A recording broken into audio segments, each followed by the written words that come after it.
Good evening student. Last class में atomic structure में पढ़ने कुछ बेसिक जो फंडामेंटल थे वो डिस्कस किए थे। न्यूट्रॉन की डिस्कवरी, प्रोटॉन की डिस्कवरी, इससे रिलेटेड कुछ एस्पेक्ट हैं वो डिस्कस किए थे। अब उसमें कुछ पॉइंट्स रह गए थे कल, वो जो हो नहीं पाए। नेक्स्ट अपन बात करते हैं प्रोटॉन की डिस्कवरी से रिलेटेड, है ना। प्रॉपर्टीज को अगर अपन डिस्कस करें, जैसे अपन ने कैथोड रे एक्सपेरिमेंट में कैथोड रे की प्रॉपर्टी पढ़ी थी, वैसे ही सेम क्या है, केनाल रेज, जिनको अपन एनोड रे भी बोलते हैं। ठीक है, एनोड रे की जो प्रॉपर्टी है वो क्या होती है, उसके जैसी होती है, similar, possesses some kinetic energy, travel in straight path. ठीक, it move towards negative electric field plate that is it have positively charge. ठीक है, जैसे उसमें इलेक्ट्रिक फील्ड लगाए थे, इलेक्ट्रॉन कहां जा रहा था, पॉजिटिव की ओर। अगर ये खुद पॉजिटिव तो किधर जाएगा, नेगेटिव की ओर। Anode ray depend upon nature of gas because different different gases are produce different different positively charge ion. ठीक है, यहाँ पे जो एनोड रे होगी ये इंपॉर्टेंट है, वो स्टेटमेंट में कई बार सीधा ही पूछ लेता है, इंपॉर्टेंट है। एनोड रे जो होती है वो किस पे डिपेंड करती है, नेचर ऑफ गैस पे डिपेंड करती है। उसके बाद next, the charge mass ratio depend upon the nature of gas, so it fixed on hydrogen atom ion because it contain only one proton, so sometime H plus ion is also called proton। ये important बात है। यहाँ पे जो charge mass ratio E by M वो different different आएगा, obvious बात है ना, क्योंकि यहाँ पे अपन अलग अलग तरीके की अगर गैस लेंगे तो E बाई एम रेशियो उसका अलग अलग आएगा। तो इन्होंने एक E by M ratio fix कर दिया, और फिक्स कहां पे किया, हाइड्रोजन पे। और हाइड्रोजन पे ही क्यों किया, उसका रीजन है, क्योंकि हाइड्रोजन के पास सिर्फ और सिर्फ एक प्रोटॉन और एक इलेक्ट्रॉन होते हैं। जब ये आयोनाइज कंडीशन में जाएगा तो ये इलेक्ट्रॉन बाहर निकल जाएगा, सिर्फ क्या बचेगा इसके पास, एक प्रोटॉन बचेगा। सिर्फ क्या बचेगा, एक प्रोटॉन। अब इसके पास एक प्रोटॉन बचा हुआ है, तो आपका जो E बाई एम रेशियो आएगा वो एक्यूरेट आएगा, क्योंकि नंबर ऑफ प्रोटॉन एक ही है। और एक प्रोटॉन का अगर इसके पास मास मिल गया तो अपन कितने ही प्रोटॉन का निकाल सकते हैं। इसलिए H प्लस को अपन सिंपली कई बार क्या बोल देते हैं कि प्रोटॉन ही है। जैसे एसिड और बेस पढ़ते हैं अपन, तो एसिड में डेफिनेशन क्या बोलते हैं अपन, कि those substance which are remove H plus ion या प्रोटॉन आयन, यही बोलते हैं। तो प्रोटॉन क्यों बोलते हैं, क्योंकि इसके पास एक ही प्रोटॉन होता है, ये इंपॉर्टेंट है। ठीक है, उसके बाद नेक्स्ट, चार्ज ऑफ प्रोटॉन, जब E बाई एम का रेशियो अपने पास मिल गया, E बाई एम का रेशियो मिल गया, तो इससे अपन मास कैलकुलेट करेंगे। लेकिन मास कैलकुलेट करने से पहले अपन को चार्ज के बारे में पता होना जरूरी है। सिंपल सी बात है, इलेक्ट्रॉन अगर किसी एटम से या किसी आयन से, किसी सब्सटेंस से अगर वो रिमूव हो रहा है, तो जितना चार्ज वो लेके जा रहा है उतना ही चार्ज वो पीछे क्या छोड़ के चला जाएगा, ऑपोजिट उसमें मैग्नीट्यूड में, जो क्या होगा उसका पॉजिटिव चार्ज। भाई नेगेटिव अगर जितना ले गया तो ऑपोजिट में कितना छोड़ के जाएगा, पॉजिटिव छोड़ के जाएगा। तो यहाँ पे यही लिखा है, if electron are removed from any substance then it leave equally amount of charge but opposite in nature, so it will be plus 1.6 into 10 to the power minus 19 coulomb. भाई सिंपल सी बात है, जैसे आप किसी से पैसे उधार लेते हो 100 रुपए, आपने किसी से 100 रुपए उधार लिए, आपके पास 100 रुपए ज्यादा हो गए। ठीक है, और आपके पास 100 प्लस में ज्यादा हुए ना, तो उसके पास क्या हो गई, कमी हो गई, उसके पास कमी। भाई आपने तो लिया है तो आपके पास ज्यादा हो गए, लेकिन उसके पास उतने ही अमाउंट की क्या हो गई, कमी। ऐसा थोड़ी होता है कि आपने 100 रुपए उधार लिया और उसके 150 रुपए की कमी होगी, ऐसा नहीं होगा। सेम ऐसा यहाँ पे है, अगर इलेक्ट्रॉन जितना चार्ज लेके निकल रहा है उतना ही वो पीछे छोड़ के जाता है, जो क्या रहता है, पॉजिटिव चार्ज। तो इसकी चार्ज की डिस्कवरी ऐसे ही हुई है, एज्यूम करेंगे, क्योंकि सारे के सारे जो सब्सटेंसेस सब न्यूट्रल होते हैं। अगर उसमें से आप चार्ज निकालोगे तो उतने ही अमाउंट में अपोजिट डायरेक्शन में या अपोजिट मैग्नीट्यूड में उसके पास क्या रहेगा, चार्ज रहेगा। अब प्रोटॉन का अपने पास चार्ज यहां से निकल गया, तो E बाई एम रेशियो पर आराम से यहां से कैलकुलेट कर सकते हैं, E बाई एम रेशियो। इससे देखो E की वैल्यू यहां पे रखेंगे अपन, आ गया अपने पास चार्ज, और M ये अपन को कैलकुलेट करना ही है। और E by M ratio proton पे फिक्स किया था 9.54 into 10 to the power 7 coulomb पर केजी। यहां से M किसका निकल जाएगा, प्रोटॉन का। ये प्रोटॉन का क्या होता है, मास होता है।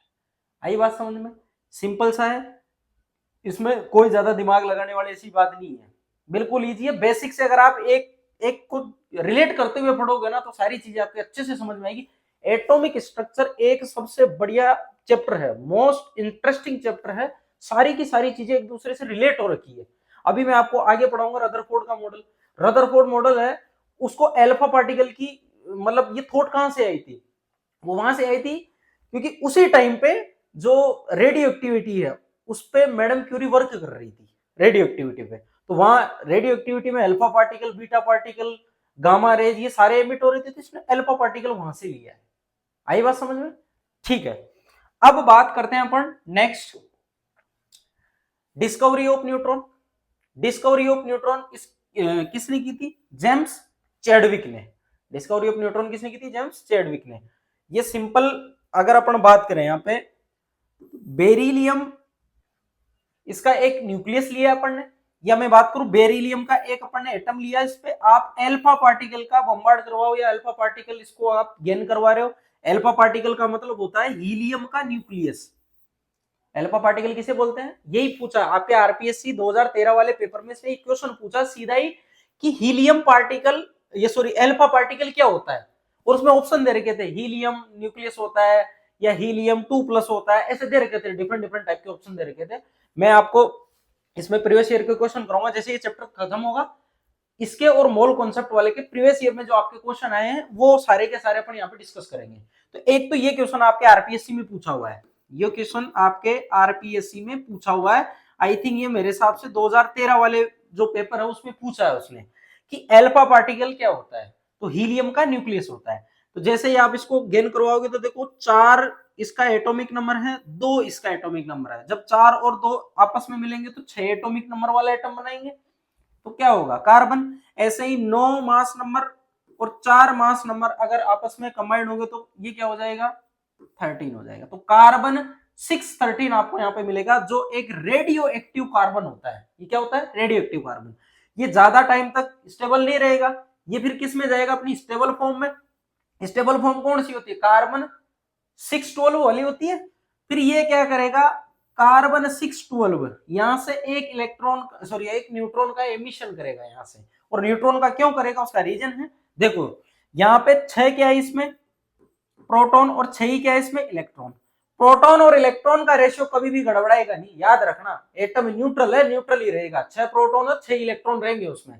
तो यहाँ पे अपन को 6 प्रोटॉन 6 इलेक्ट्रॉन मेंटेन रखने हैं। तो यहाँ पे 6 मैंने प्रोटॉन कर दिए तो 6 ही मैंने इलेक्ट्रॉन किए। अब निकाले क्या अपन?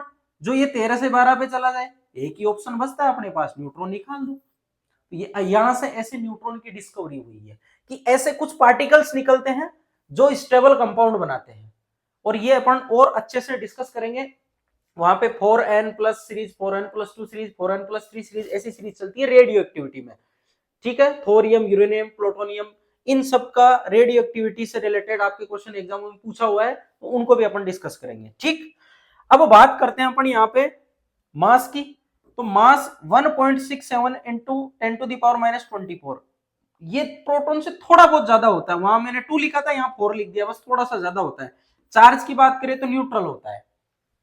अब बोलोगे यार गुरुजी न्यूट्रल क्यों होता है? न्यूट्रल होता है क्योंकि आपने 2 चार्ज पहले डिस्कवर कर लिए, प्लस और माइनस, इसके अलावा कुछ होता है नहीं। आई बात समझ में? तो चार्ज में क्या होता है? न्यूट्रल होता है। एक मैंने यहाँ पे लिखा है इंपॉर्टेंट लगा के कि हाइड्रोजन, हाइड्रोजन के भी 3 क्या होते हैं? आइसोटोप होते हैं। हाइड्रोजन के 3 क्या होते हैं? आइसोटोप होते हैं। हाइड्रोजन के जो आइसोटोप है उनमें से अगर मैं बात करूं एक आइसोटोप की, जो क्या है? प्रोटियम।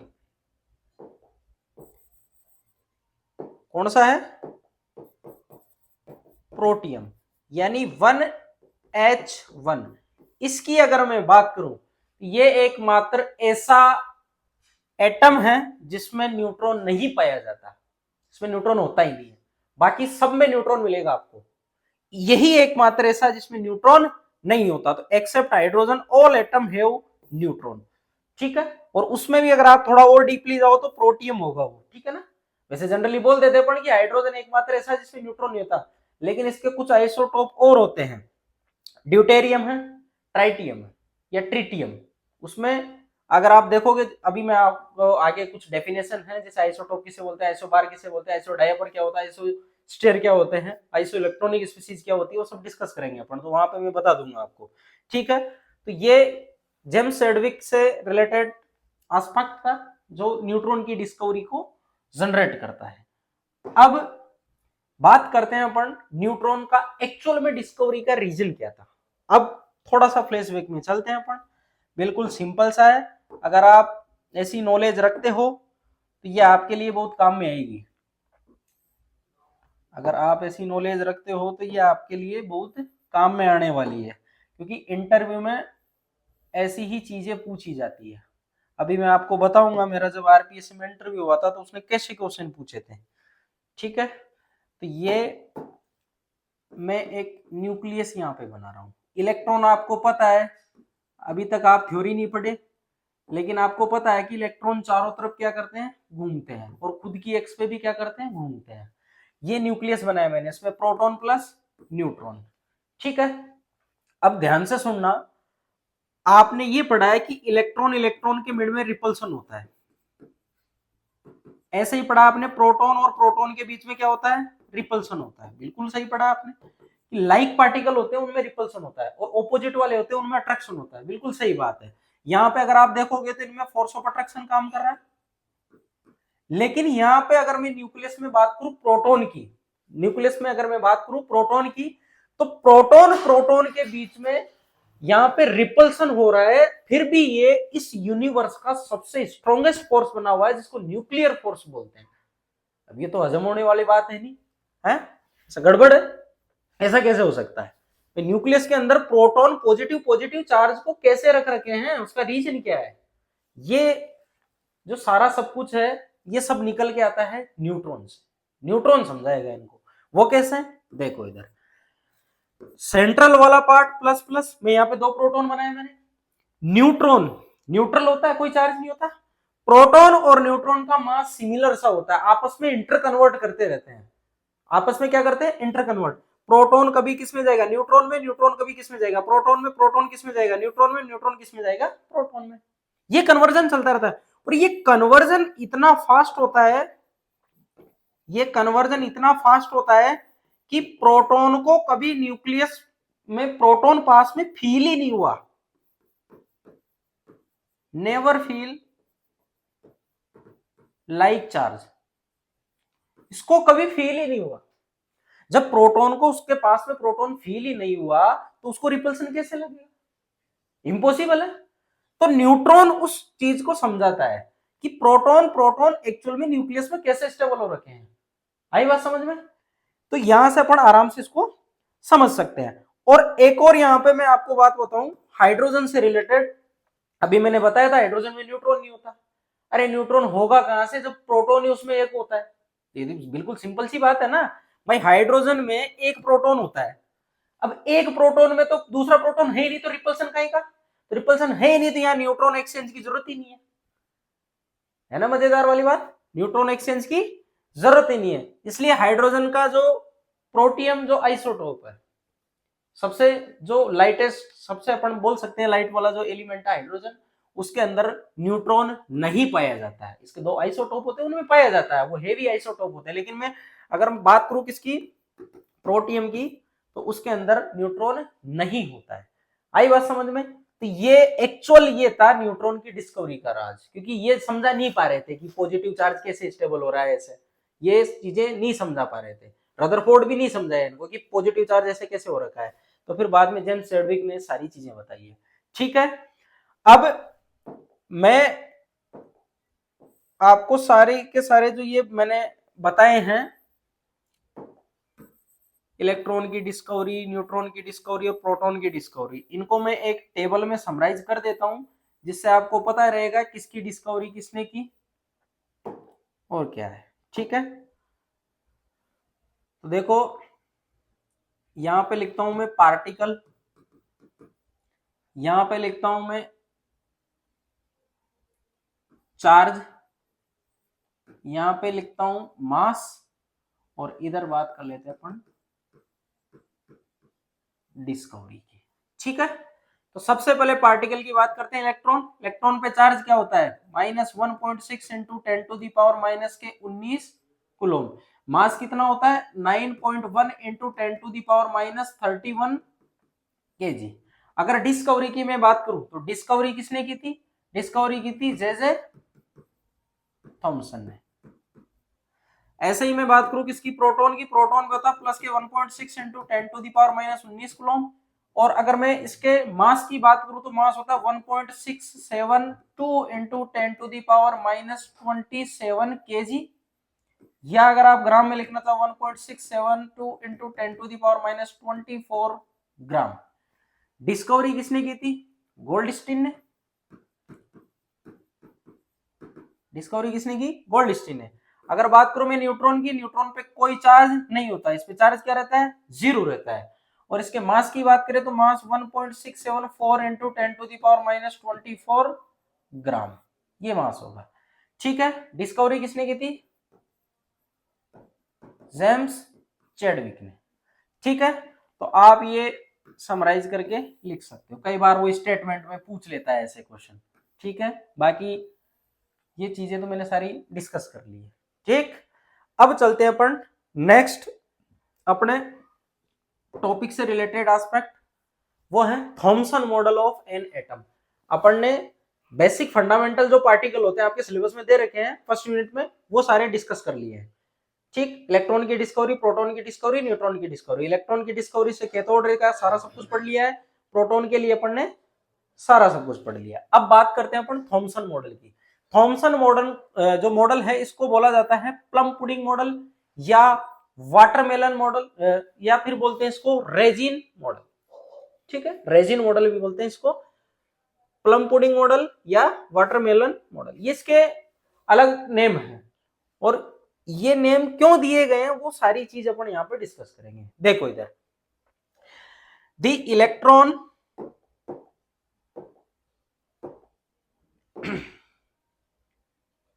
देखो, the electron in a sphere of positive charge where like currants यानी dry fruit in a spherical plum pudding. इसने ये समझाया है कि जो पॉजिटिव चार्ज है उसमें नेगेटिव जो पार्ट रहेगा वो इस तरीके से रहता है जैसे चेरी वाले जो लड्डू होते हैं उसमें ड्राई फ्रूट चारों तरफ लगे रहते हैं, चेरी लगी हुई रहती है, तो वो चेरी या ड्राई फ्रूट जो वो इलेक्ट्रॉन को शो करते हैं, बाकी वाला पार्ट क्या रहता है, इसका पॉजिटिव चार्ज वाला पार्ट रहता है। आई बात समझ में? ठीक है, तो we can also think of watermelon, the positive charge in the atom is spread all over like the red edible part of the watermelon, while the electron are studied in the positively charged sphere like the seeds in the watermelon। बिल्कुल simple सी बात है, इसने ये बोला है कि watermelon में जो रेड वाला पार्ट रहता है वो पॉजिटिवली रहता है, और जो उसमें बीज रहते हैं, सीड रहते हैं उसके वाटरमेलन के, वो एज ए नेगेटिव चार्ज की तरह उसमें क्या रहते हैं, डिस्ट्रीब्यूट रहते हैं। ठीक है, तो प्लम पुडिंग और वाटरमेलन से अपन इसको आराम से समझ सकते हैं। अगर मैं डायग्रामेटिकली आपको समझाऊं तो बिल्कुल इजी है। देखो इधर इन्होंने ऐसा बोला है जैसे ये कोई एटम है, एटम में नेगेटिव चार्ज इस तरीके से स्प्रेड रहता है, ये नेगेटिव पार्ट है, और बाकी जो रिमेनिंग पार्ट बचा है, बाकी जो रिमेनिंग पार्ट बचा है ये वाला, बाकी जो रिमेनिंग पार्ट बचा है, सॉरी,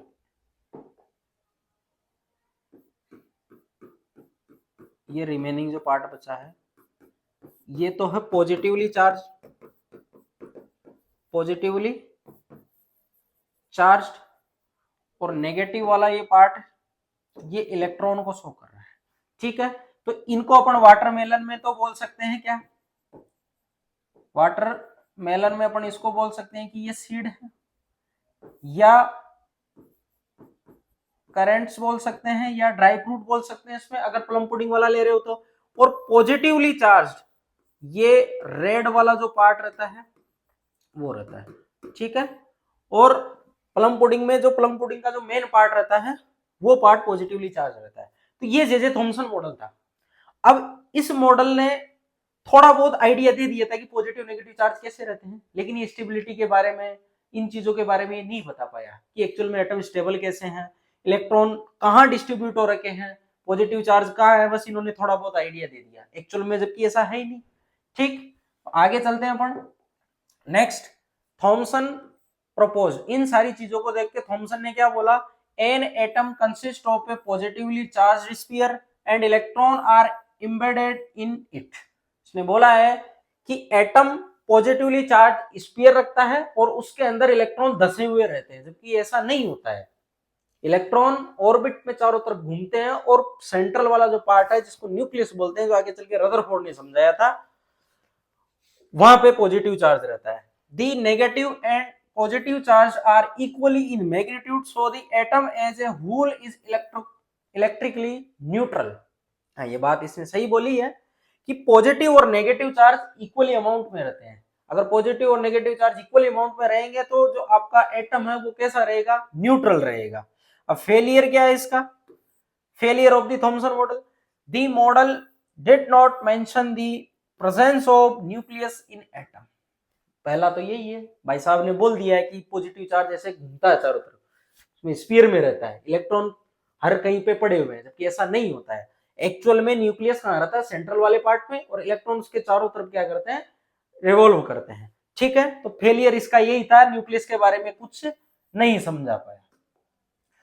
फिर did not explain stability of atom, stability of atom के बारे में कुछ नहीं बोलता है कि एटम एक्चुअल में प्रोटॉन न्यूट्रॉन को लेके स्टेबल कैसे हो रहा है, ये कुछ भी नहीं बताया। चलो स्टेबिलिटी को लेकर तो अपन बोल सकते हैं कि इसमें फोर्स ऑफ अट्रैक्शन लग रहा है, कोलम्बिक फोर्स ऑफ अट्रैक्शन होता है, इसकी वजह से वो बैलेंस रहता है। ये भाई साहब कुछ नहीं बताया, इन्होंने बोल दिया पॉजिटिव नेगेटिव ये होता है बस, और कुछ नहीं है। The model could not justify the result of Rutherford alpha particle scattering experiment. ये थॉमसन मॉडल उससे पहले आया था, लेकिन उसने जो रिजल्ट दिए उनको ये जस्टिफाई करता ही नहीं है। जो रिजल्ट उसने दिए रदरफोर्ड ने उसको जस्टिफाई नहीं करता। इसके अकॉर्डिंग तो जो अल्फा पार्टिकल स्कैटरिंग थी वो हर जगह से स्कैटर होनी चाहिए थी, क्योंकि इसने बोल दिया कि पॉजिटिव चार्ज हर जगह फैले हुए हैं, जबकि वहां स्कैटरिंग कहां हो रही थी, वहां स्कैटरिंग तो सिर्फ सेंट्रल वाले पार्ट से हो रही थी, सेंट्रल वाले पार्ट से वो दूर जा रहा था, बाकी पार्ट से तो वैसे कैसे निकल रहे थे। आई बात समझ में? तो ये कुछ इसके फेलियर है। तो फेलियर कौन कौन से इसके, स्टेबिलिटी ऑफ एन एटम नहीं पता, न्यूक्लियस के बारे में नहीं पता, और अल्फा पार्टिकल जो स्कैटरिंग क्यों हो रही है नहीं समझाता भाई साहब। ठीक है, अब बात करते हैं अपन next, Rutherford model of an atom. ठीक है, रदरफोर्ड मॉडल अपन को स्टडी करना है। तो सबसे पहले मैं इसके डायग्राम से रिलेटेड आपको बता देता हूं कि कैसे कैसे अल्फा स्कैटरिंग हो रही है। ठीक है, तो आप एक बार डायग्राम देख लो इसका। और ये जो रदरफोर्ड ने मॉडल दिया था ये उस टाइम का है जब रेडियो एक्टिविटी पे मैडम क्यूरी वर्क कर रही थी, वहीं से इन्होंने अल्फा पार्टिकल को लिया है, वहीं से इन्होंने क्या किया है, अल्फा पार्टिकल को लिया है। ये मैंने न्यूक्लियस बना दिया और इधर लगा रखी है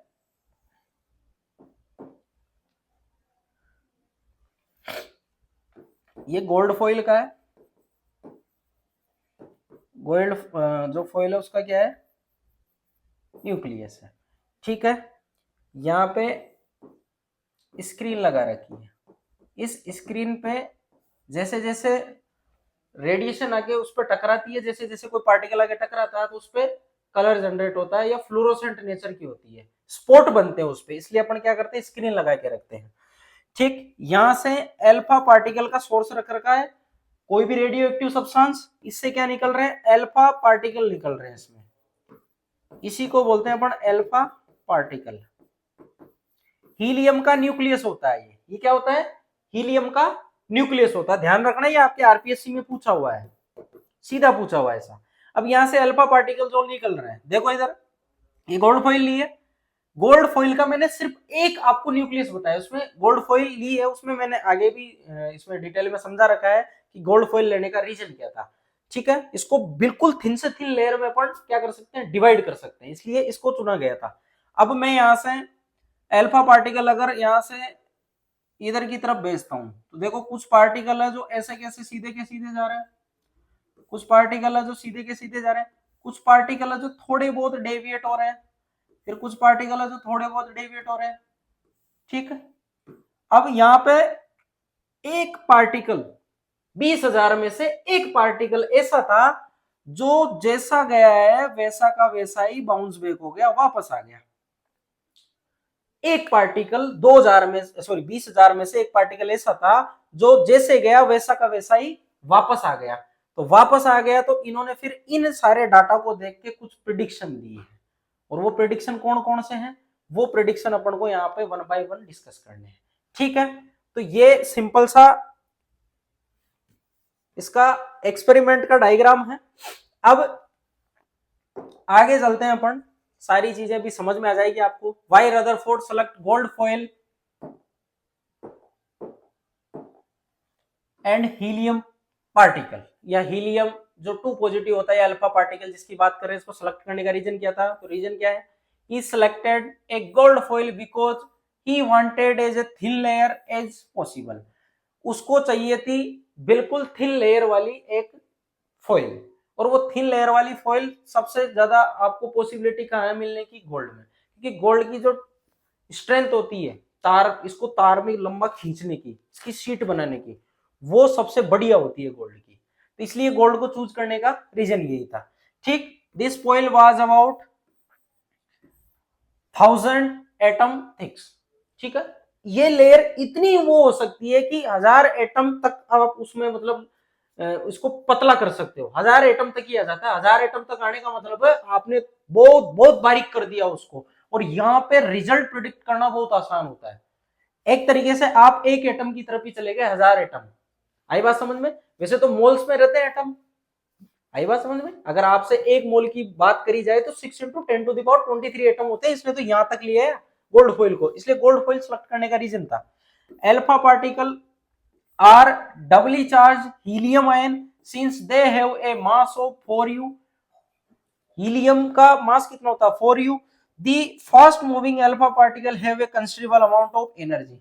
भाई आप यहाँ पे इसकी स्टडी कर रहे हो, स्टडी कर रहे हो तो आपको एनर्जी से ही सारा सब कुछ, मैंने आपको बताया था पूरी ये जो पूरा संसार है इसमें मास और एनर्जी के अलावा कुछ भी नहीं है।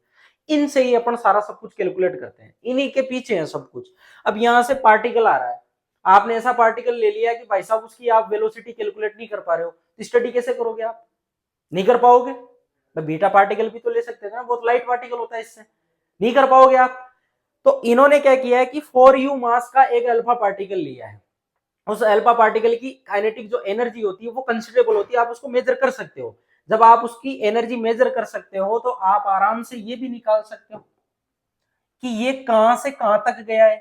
इसको बोलते हैं क्लोजेस्ट डिस्टेंस, निकट की दूरी, जिसको सनिकट दूरी भी बोलते हैं। ये कैलकुलेट करेंगे। ये कैलकुलेट कैसे करोगे आप जब तक आप उसको अल्फा पार्टिकल की एनर्जी नहीं मिलेगी? तो अल्फा पार्टिकल को चूज करने का रीजन यही था। अल्फा पार्टिकल को चूज करने का रीजन यही था कि जो एनर्जी होती है कंसिडरेबल एनर्जी होती है। ठीक, अब बात करते हैं इसका ऑब्जर्वेशन। इसमें देखो, most of the alpha particles are fast straight without any deflection. इसने बोला most of the alpha particle are fast straight without deflection. Most of alpha particle ऐसे ही निकल गए। अभी मैं डायग्राम में समझा दूंगा। Some of them are deviated from their path, कुछ उसके पाथ से डेविएट हो गए। A few of them were bounced back, one of the 12,000, या ये आपके 9th क्लास की एनसीईआरटी में दे रखा है, ठीक है ना, और 11th क्लास की है उसमें ये दे रखा है ना। तो देख लेना आप, कोई सा भी आपके जैसे ऑप्शन के अकॉर्डिंग हो। दोनों एनसीईआरटी के डाटा लिए हैं मैंने, ऐसा दे रखा है, ऐसा कोई ये खतरनाक चीज नहीं है, आप आराम से इसको सॉल्व आउट कर सकते हो, ऐसा ना, ज्यादा कंफ्यूज नहीं होना। दोनों एनसीईआरटी के डाटा आपको कोई एक ही देगा। A few of them were bounce back, एक में से सॉरी 12,000 में से या 20,000 में से एक वापस चला जाता है। अब वो कैसे? तो डायग्राम से आप समझिए। देखो इधर अल्फा पार्टिकल, मैंने बोला हीलियम का न्यूक्लियस होता है, 2 पॉजिटिव आयन होता है, आई बात समझ में?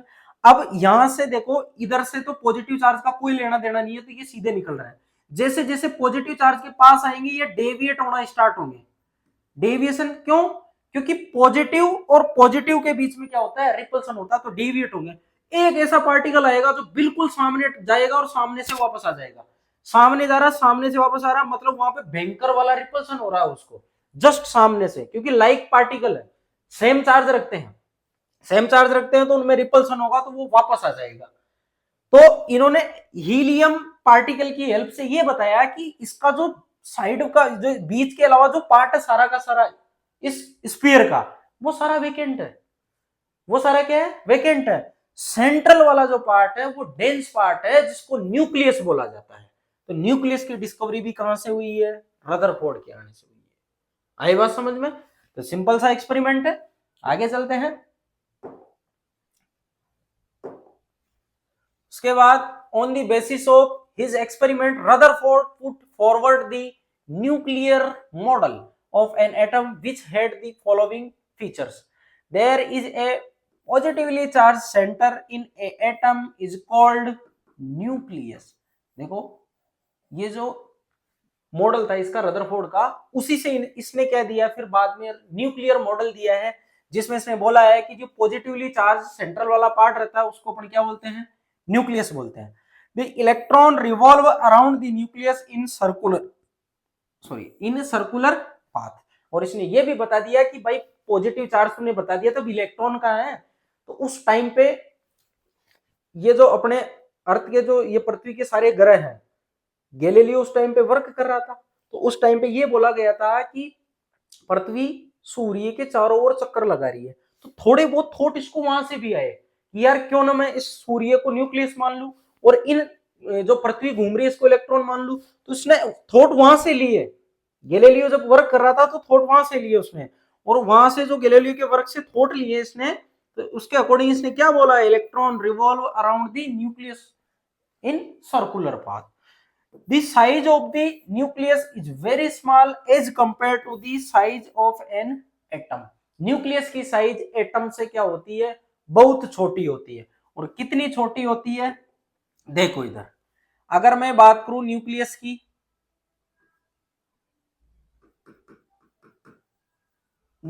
अगर मैं बात करूं तो उसकी जो रेडियस होती है,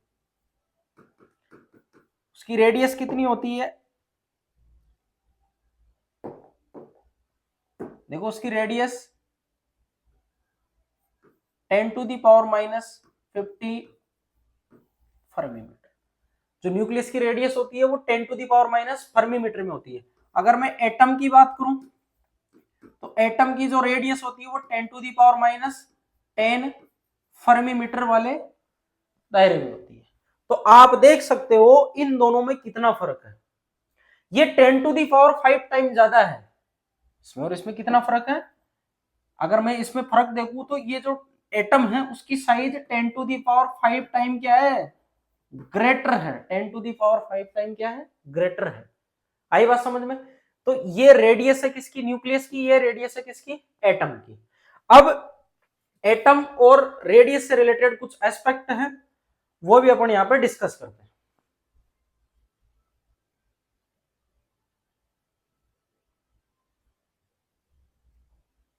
देखो इधर, अगर वॉल्यूम की बात करें न्यूक्लियस के, तो वॉल्यूम क्या होगा, 4/3 पाई आर क्यूब, और न्यूक्लियस की रेडियस, अगर आपसे वॉल्यूम का रिलेशन पूछे तो वॉल्यूम आप निकाल सकते हो आराम से। अगर वॉल्यूम किसका पूछे आपसे, वो एटम का, तो एटम में क्या रखोगे आप, 4/3 पाई आर क्यूब, और यहाँ पे रेडियस किसकी, एटम की। ठीक है, एक और रिलेशन है जो इंपॉर्टेंट है, आपको वो याद रखना है। वो रिलेशन कौन सा है, मैं इधर साइड में लिख देता हूं। वो रिलेशन है R = R0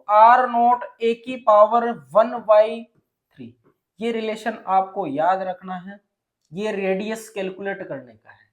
और R0 यहाँ पे क्या है वो भी लिख लेना, इसको बोलते हैं न्यूक्लियस रेडियस, कांस्टेंट,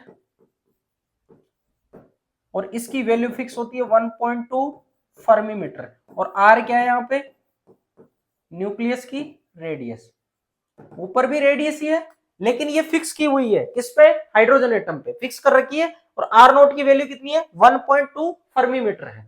ठीक, आर क्या है यहाँ पे, न्यूक्लियस की रेडियस, और ए क्या है यहाँ पे, मास नंबर। ए क्या है, मास नंबर। मास नंबर कैसे कैलकुलेट करते हैं, मास नंबर होता है number of proton plus number of neutron. तो आपसे वो कोई सा भी एटम दे दे ऐसे, तो आप उसकी रेडियस कैलकुलेट कर सकते हो। कैसे कर सकते हो, अगर न्यूक्लियस की रेडियस आपको कैलकुलेट करनी है तो देखो, जैसे एग्जांपल है, एल्यूमिनियम दे दिया उसने, और उसने पूछा है कि एल्यूमिनियम की जो रेडियस होती है न्यूक्लियस की वो कितनी होती है, तो फॉर्मूला अपने पास R equal to R naught A की पावर 1/3।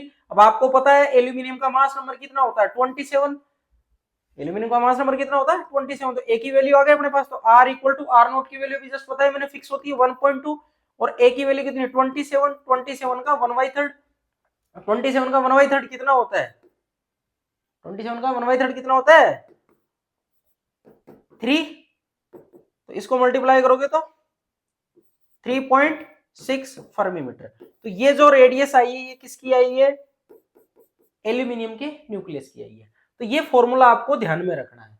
ठीक, बिल्कुल सिंपल सा है। अब बात करते हैं अपन नेक्स्ट आगे, drawback of Rutherford model of an atom. Rutherford जो मॉडल है उसके भी कुछ ड्रॉबैक्स रहे हैं। उसका ड्रॉबैक्स एक सिंपल सा है कि इसने जो बताया है कि इलेक्ट्रॉन सर्कुलर पाथ में चारों तरफ घूमते हैं, तो वो सर्कुलर पाथ में क्यों घूम रहे हैं और उनका एक्चुअल स्टेबिलिटी का रीजन क्या है, ऐसा क्या है कि वो चारों तरफ घूम रहे हैं, इसके पास कोई आइडिया नहीं था।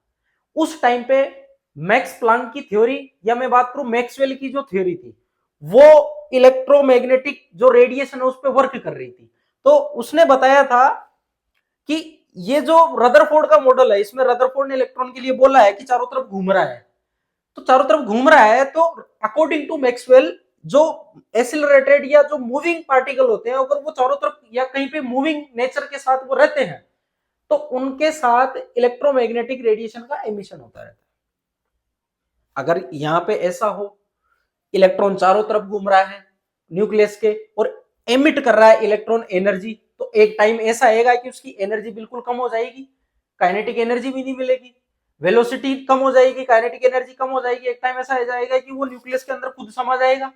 जब न्यूक्लियस के अंदर अगर समा गया तो एटम का तो कोई एग्जिस्टेंस ही नहीं है, जबकि एटम तो हाईली स्टेबल होते हैं। एटम के बारे में तो ऐसा बोला गया एटम अपने आप में स्टेबल है, तो ये भाई साहब नहीं समझा पाते। तो क्या है, according to Maxwell theory of electrodynamics acceleration the charge particle should emit radiation.